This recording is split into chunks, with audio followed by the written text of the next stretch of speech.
पुराने जमाने की बात है। एक छोटे से गांव में एक औरत अपने 15 साल के बेटे के साथ रहती थी।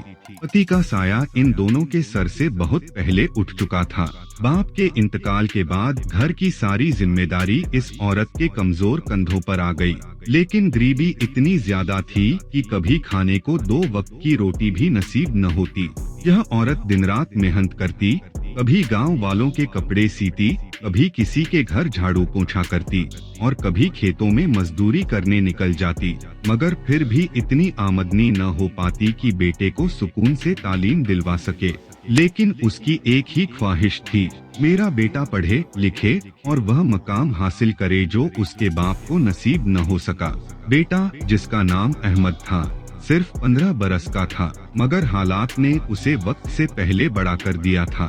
स्कूल जाने से पहले वह गांव की ईंटों के भट्ठे पर मजदूरी करता, कभी मिट्टी ढोता, कभी लकड़ियां जमा करता और कभी पानी भर के मजदूरों तक पहुंचाता। मजदूरी से मिलने वाले चंद सिक्कों को वह अपनी मां के हाथ में रख देता और कहता, मां, आप फिक्र न करें, मैं मेहनत भी करूंगा और पढ़ाई भी।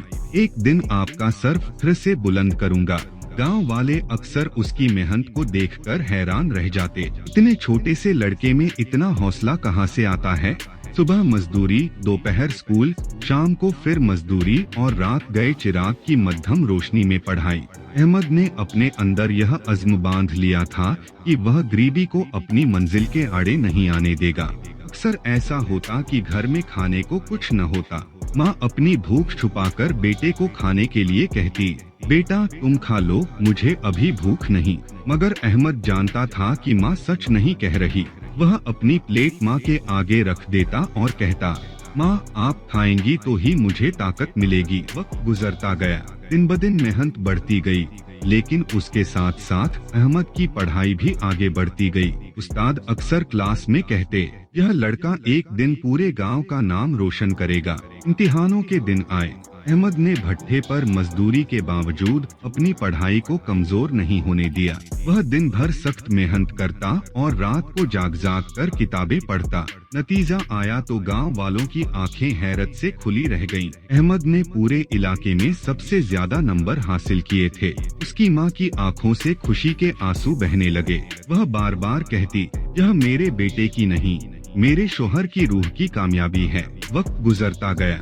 अहमद ने आगे तालीम हासिल की और शहर जाकर अपनी मेहनत के बलबूते पर स्कॉलरशिप जीत ली। शहर के बड़े इदारों में उसका नाम लिया जाने लगा। वह दिन आया जब वह एक कामयाब इंजीनियर बनकर वापस अपने गांव लौटा। गांव वाले फख्र से कहते, यह वही अहमद है जो कभी मजदूरी करता था और आज अपनी माँ का सहारा बन गया है। अहमद ने सबसे पहला काम यह किया कि अपनी माँ के लिए एक पक्का मकान बनाया ताकि वह गरीबी और तकलीफ की पुरानी यादों को भुला सके। फिर उसने गांव के उन तमाम बच्चों के लिए एक छोटा सा स्कूल बनाया जो गरीबी की वजह से तालीम से दूर रह जाते थे। वह बच्चों से कहा करता, गरीबी रुकावट नहीं, मेहनत सब कुछ बदल देती है। मैं तुम सब के लिए जिंदा सबूत हूँ। उस माँ ने जो ख्वाब अपनी जिंदगी की भूख प्यास बर्दाश्त करके देखा था, आज हकीकत बन गया था। गांव की हर आंख उस औरत और उसके बेटे को देखकर दुआएं देती।